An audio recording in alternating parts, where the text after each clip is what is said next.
The Legend of the Heart. The cold he almost does not even feel, for he no longer feels his hands or feet nor his face. It will be more like discomfort and not pain. The discomfort of not having eaten, the discomfort of the darker days, the discomfort of the constant wind. He is walking alone through the white landscape. His only company is the belly grumbling. He is escaping more of his recent past than the cold that he no longer feels anyways. But where is our hero in the making going? This prehistoric Paleolithic man has the destiny to attend. In what way did he think of himself? He thought about himself as a regular Paleo Joe. He often crossed paths with mammoths, ground sloth and giant armadillo, but very rarely with other humans. It has been a long time since he shared his sight with others alike. The task of everyday life was the same: look for food, walk, find a cave and avoid death. Finally, clouds and fog rise and he glimpses on the horizon a color that he had not seen in a long time. When descending the frozen mountain, he faced a lake with geothermal hot water. How lucky! Such was the luxury pool for a regular Paleo Joe. He decided to stay there and to establish a resemblance of a home. The seasons were changing and the sight was still becoming ever more beautiful and beautiful.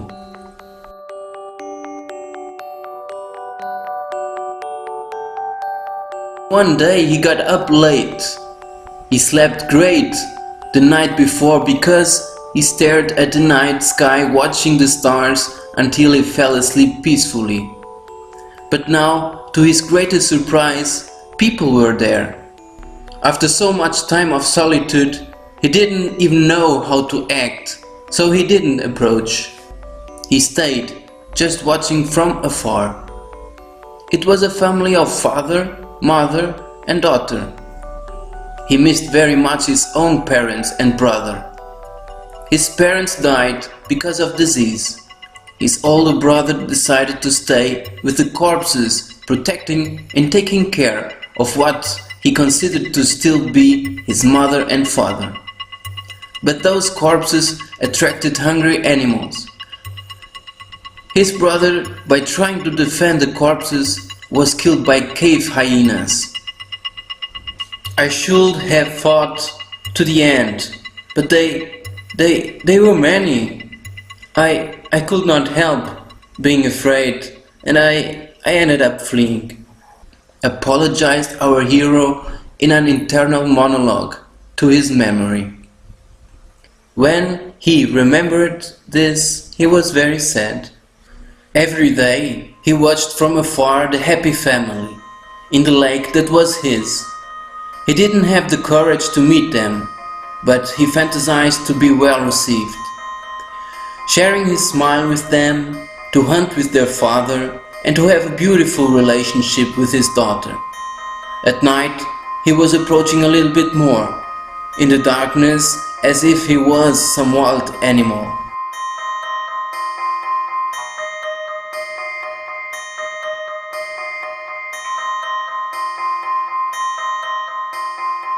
On one morning he woke up startled. He heard screams from the lake. Oh no! They were being attacked by hungry saber-toothed tigers. He took his spear and ran down the boulders. He circled the lake until he reached the family in distress. He tried to scare away one of the tigers that was near two figures on the floor. For the father and the mother, death came first. He quickly changed course for the daughter, who was trying to reach the water but was prevented by another tiger. The tiger, who was already eating, noticed the boy, and the boy, as soon as he noticed danger, he throws the spear from far away and hit the tiger's throat that was threatening the girl. She ran quickly to the lake and swam to the opposite bank first, followed by the boy, who narrowly missed the chaser.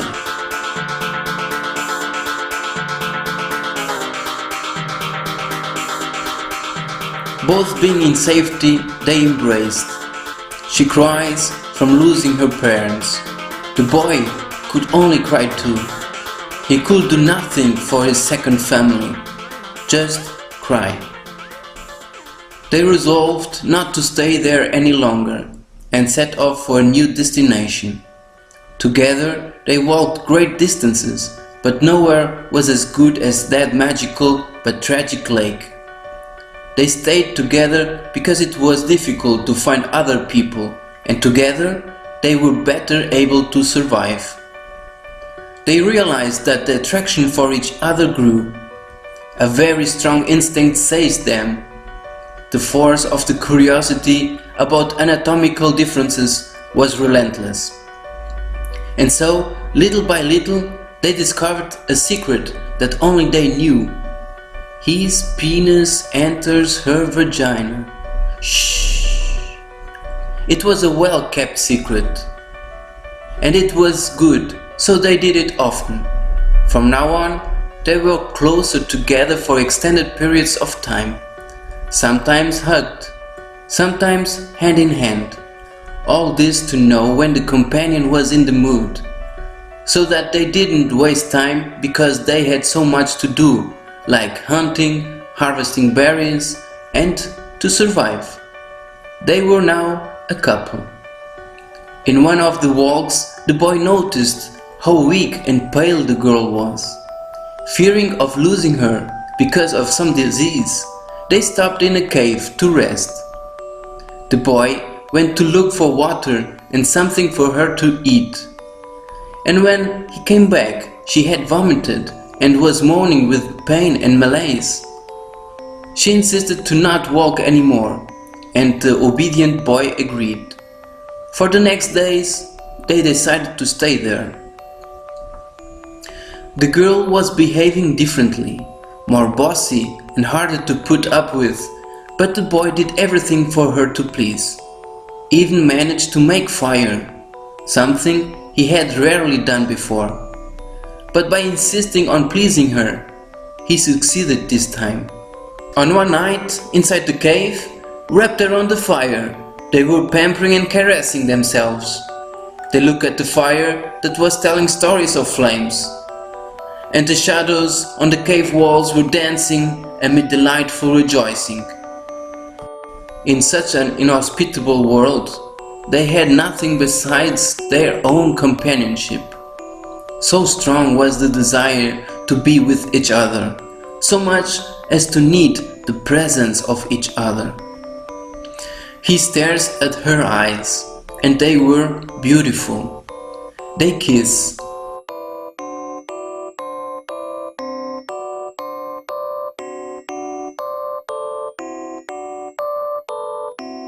He wants her so much. The boy runs his hand on her breasts, which are larger than usual, and she sighs with pleasure. They are sensitive. She pauses the boy and takes his hand to push near her heart.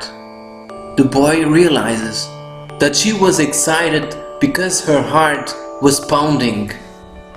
She then slides the boy's hand to her belly.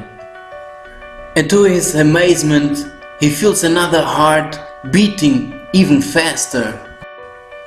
Wow, he was astonished. He never thought anything like that was possible. He understood that all this excitement of no less than two hearts could only mean a total commitment of the girl. The boy was very happy, because he had now the certainty that he would never be alone again.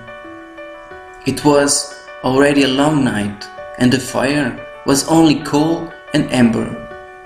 He watches the girl sleeping. How beautiful and beautiful! He wants to be with her forever. He started to cry just by imagining.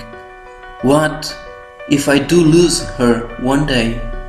He had to find out a way to make what he felt eternal. So he decided to take a piece of coal, crushed it in his hand, and with his tears began to paint on the wall.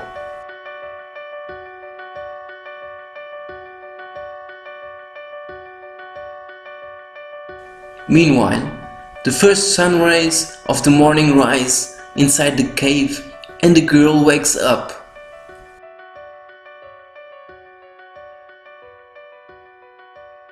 She goes near the boy and looks at the painting on the wall.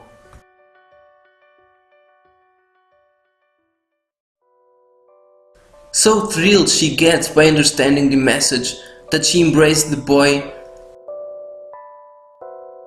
as she never thought to embrace someone.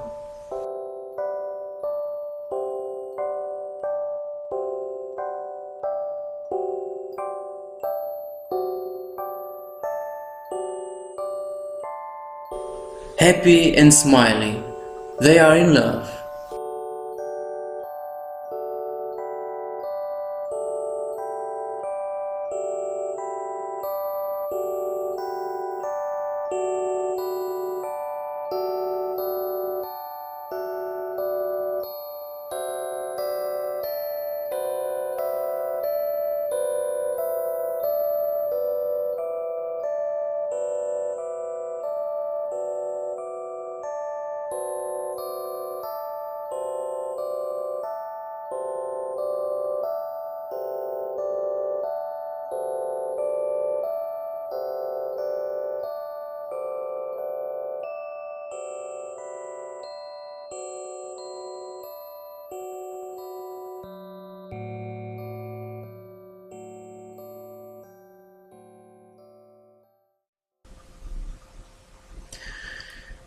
In the classroom at the lunar base, the teacher speaks to the students.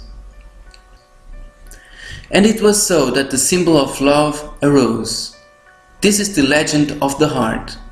You had to do your homework by discovering why we associate love with the heart organ, and not, for example, the lungs or the liver or even the genitals. So that is how you tackle the issue, by researching the facts of the quantum history, concluded the teacher. Peter holds up his arm. Yeah? Do you have any questions, Peter? The teacher asks. Yes, teacher. Don't we have a quantum historical record of the couple afterwards, when they are already parents?